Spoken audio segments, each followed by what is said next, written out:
Behind me where the 5-year-old girl lived with her mother, brothers, and her mother's boyfriend. According to a police report, the child said that she was chained in a closet for 25 days, but it's unclear how she knew it had been that long. But investigators say it's clear she'd been neglected for some time. A 5-year-old girl was living like a prisoner in her own home. Police say Alexandra Eby allowed her daughter to live in neglect. A woman that knows the family but did not want to be identified told me she's happy the child is no longer living in this trailer home. When you heard the police coming there and taking the little girl away, what was your reaction?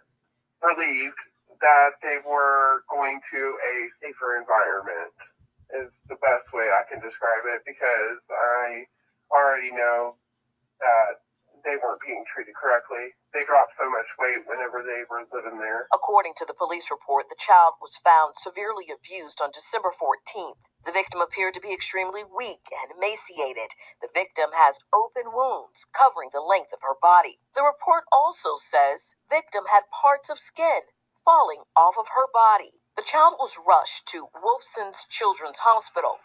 The little girl explained she had been handcuffed or tied down and locked in a closet for 25 days and had just been let out 6 days ago. Now the little girl and her siblings are in DCF custody. The neighborhood is relieved the kids are no longer in this home and hope they never have to return. Child neglect discovery. A second person is now being charged. The Department of Children and Families investigating this home on Macbeth Road because they couldn't locate the child. 37-year-old Alexandra Eby is already charged with child neglect after police say that a child was found handcuffed and locked inside of a closet. The office has arrested 38-year-old Kenneth Trout and charged him with child neglect. Now, Trout has been arrested along with Alexandra Eby, for locking a child in a closet with handcuffs in this house behind me.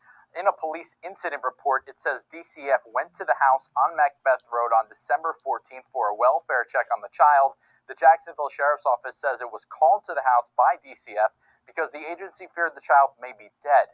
People living on Macbeth Street told us on Macbeth Road say they had not seen the child for weeks to that point on December 14th. The report says Alexandra Eby brought the child outside to DCF, where it observed the child needed immediate medical attention as she had several open wounds on her body. Sickening. Felt helpless for them. Like I couldn't do anything for them. Even no matter how many calls were made, there was still no proof until, they found her malnourished and almost too late. I could never imagine. Never. I tried imagining and I could never imagine. Knowing that both Trout and Eby are both inside this jail. A house filled with horror is how neighbors like Heather describe this West Side home. She asked to not show her face. Had you seen any suspicious activity at that home before? It was just so filthy. And I always felt bad for the kids because of the filth. Sources say Alexandra Eby and Kenneth Trout are in a relationship. They are now in jail after investigators say they locked Eby's 5-year-old daughter in a closet for 25 days. The girl told police she was tied down with handcuffs, a belt, and rope while locked in the closet. A neighbor who wants to remain anonymous says 3 other children live at the home, but seeing the 5-year-old girl was rare. What was the biggest red flag to you? Whenever I gave the little girl toys, and next thing I know, she got in trouble, and I did not see her for a couple weeks, and I reported it. When DCF arrived, they described the girl to appear weak and starved, with open wounds and skin falling off her body. Investigators also spoke with the girl's 2 older brothers, who also had signs of abuse and neglect. They told detectives their sister was always getting into trouble and would get locked in her room or closet.